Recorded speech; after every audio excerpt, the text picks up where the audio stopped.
En la sombra de la Segunda Guerra Mundial, lejos del frente de batalla, la ciencia fue usada para algo aterrador. En una instalación secreta del Imperio japonés, seres humanos dejaron de ser personas y se convirtieron en experimentos. A este lugar se le llamó Unidad 731. Sus crímenes fueron reales, sus responsables en su mayoría nunca pagaron. Esta no es una historia de ficción, es una historia que fue enterrada. La Unidad 731 fue un programa secreto del ejército imperial japonés, activo principalmente entre los años 30 y el final de la Segunda Guerra Mundial. Operó en la región de Manchuria, territorio ocupado por Japón bajo la fachada de un centro de investigación médica y sanitaria. Su verdadero objetivo no era curar enfermedades, sino desarrollar armas biológicas y estudiar los límites del cuerpo humano en condiciones extremas. Todo se llevó a cabo con un nivel de secreto absoluto, al punto de que incluso muchos militares desconocían su existencia. Durante años, lo ocurrido ahí fue negado, minimizado o simplemente silenciado. Para comprender cómo Japón llegó a este punto es necesario retroceder aún más en el tiempo. Durante más de 2 siglos bajo el shogunato Tokugawa, Japón vivió un aislamiento casi total del resto del mundo.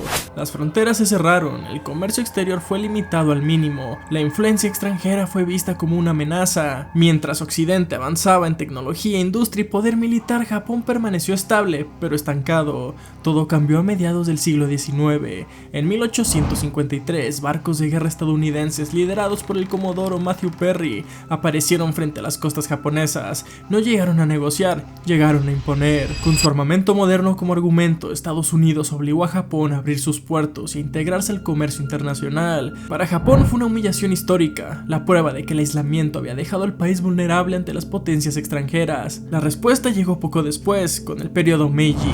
Japón entendió que si no se transformaba sería dominado. En pocas décadas el país pasó de un sistema feudal a una nación industrializada y militarizada. Se adoptaron tecnologías occidentales, se reformó el ejército y la ciencia se convirtió en un asunto de estado. Japón no solo aprendió rápido, aprendió con urgencia, y ese avance acelerado sembró la idea de que el poder militar y científico era la única forma de supervivencia. La modernización no solo fortaleció a Japón, también consolidó la idea de que el poder debe imponerse antes de volver a ser impuesto. Con el paso de los años, el ejército ganó influencia política, hasta convertirse en la fuerza que dictaba el rumbo del país. Para la década de 1930, el progreso industrial y científico ya no se veía como desarrollo, sino como una herramienta de guerra. Expandirse era necesario, dominar era justificable y resistirse imperdonable. En este contexto, la ciencia dejó de responder a la ética y comenzó a responder al Estado, y cuando la ciencia obedece al poder absoluto, nacen proyectos como la Unidad 731. Antes de hablar de esta unidad, es necesario entender a la mente que la creó. Shiro Ishii nació en 1892,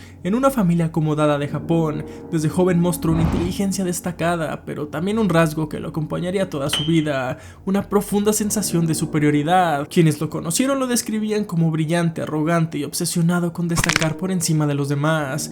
Estudió medicina en la Universidad Imperial de Kioto, una de las más prestigiosas del país. No era un estudiante común. Ishii no solo quería ser médico, quería ser indispensable para el Estado japonés. En una época donde el nacionalismo y el militarismo dominaban Japón, él entendió algo clave: la ciencia podía ser una herramienta de poder. Durante su formación médica, Ishii se interesó especialmente por la bacteriología, las enfermedades, los patógenos y su capacidad para matar en masa lo fascinaba. Tras ingresar al ejército como médico militar, su personalidad comenzó a tomar una forma más oscura. Ishii no tenía una visión ética de la medicina, veía el cuerpo humano como un objeto de estudio, un recurso. Creía firmemente que el progreso científico justificaba cualquier medio, incluso el sufrimiento extremo. Su ambición era tan grande como su falta de empatía. Ishii sabía cómo impresionar a sus superiores, hablaba con seguridad, exageraba resultados y prometía avances revolucionarios. En una ocasión afirmó que Japón podía ganar guerras sin disparar una sola bala, utilizando solo bacterias. En los años 30, Japón buscaba armas que le dieran ventaja frente a potencias occidentales. Ishii se presentó como el hombre capaz de crear esa arma definitiva. Convenció al alto mando de que la guerra biológica no solo era posible, sino necesaria. Poco a poco fue ganando recursos, autoridad y protección política. Sus métodos ya eran cuestionables, pero nadie se atrevía a enfrentarlo. Ishii no solo era un científico, era un símbolo del nuevo Japón imperial, eficiente, despiadado y convencido de su superioridad. Así Shiro Ishii dejó de ser un médico para convertirse en algo mucho más peligroso, un hombre con poder absoluto sobre la vida y la muerte. respaldado por el Estado y sin ningún límite moral. Y ese fue apenas el comienzo. A mediados de los años 30, el ejército imperial japonés construyó un complejo secreto en Pingfang, cerca de Harbin, en territorio chino ocupado. La construcción de la unidad 731 comenzó en el año 1936 y estuvo a cargo del grupo Suzuki, compañía constructora japonesa que proporcionó toda la maquinaria necesaria. Finalizó su construcción en 1939. De esta forma se empezó a experimentar con humanos en otoño de ese mismo año. Desde el exterior el lugar parecía una instalación industrial más. En su interior funcionaba como una ciudad cerrada al mundo. Había laboratorios donde se desarrollaban y probaban armas biológicas. Quienes llegaban ahí rara vez salían. Las víctimas no eran combatientes en el frente, eran civiles chinos, prisioneros de guerra y también mujeres y niños.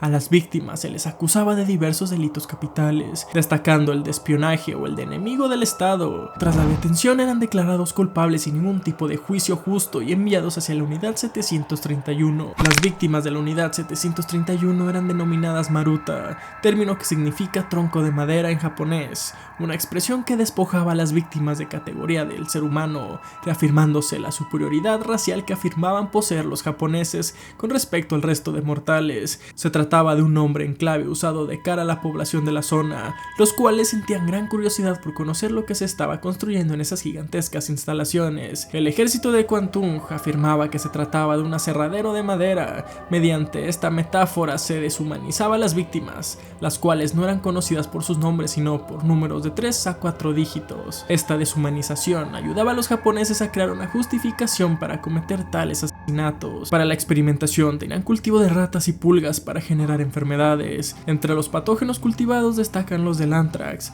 la peste bubónica, la fiebre tifoidea, la disentería, el cólera y la fiebre hemorrágica epidémica. Una vez estos patógenos fueron creados, era necesario descubrir cuáles serían los más eficaces para ser empleados en la guerra bacteriológica. Para ello, los médicos de la unidad llevaron a cabo numerosos experimentos humanos con patógenos. Se procedió a la infección deliberada de prisioneros de guerra con diferentes bacterias. Después, las víctimas eran monitorizadas durante un periodo de 3 meses. Se necesitaba descubrir cómo el cuerpo humano reaccionaba a cada patógeno. Cuando los sujetos fallecían o eran inservibles, eran asesinados e internados en los crematorios de las instalaciones.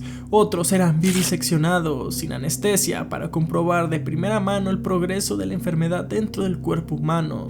Destacan los testimonios de Kiyoshi Kawashima y un farmacéutico de la unidad 731. Kawashima declaró en 1949 en el juicio de Khabarovsk, describiendo con todo detalle el sufrimiento de las víctimas. Cuando los prisioneros infectados con gérmenes asesinos no morían, se volvían a realizar los experimentos y estos continuaban hasta que los sujetos de prueba morían a causa de la infección.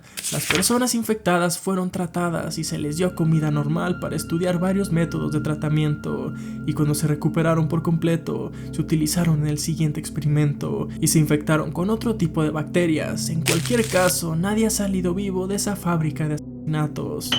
Por otro lado, un antiguo farmacéutico de la unidad 731, en declaraciones anónimas al periódico japonés Mainichi, en 1981 afirmó que un Maruta, un hombre de 68 años en la unidad 731, le habían inyectado gérmenes de la peste, pero no murió. Fue sometido a la prueba del gas fósgeno y sobrevivió. Un médico del ejército le inyectó aire en las venas y siguió sin morir.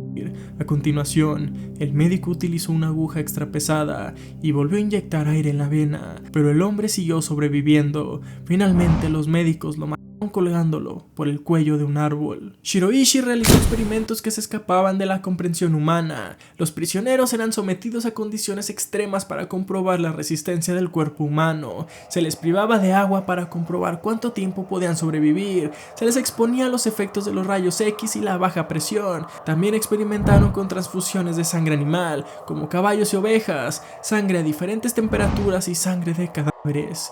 También hacían experimentos de congelación. El testimonio de Nishi Toshihide, trabajador de Yoshimura, dice que los prisioneros fueron expuestos a temperaturas bajo cero en plena intemperie. Eran atados con los brazos desnudos y empapados de agua. El investigador golpeaba las extremidades regularmente con un palo.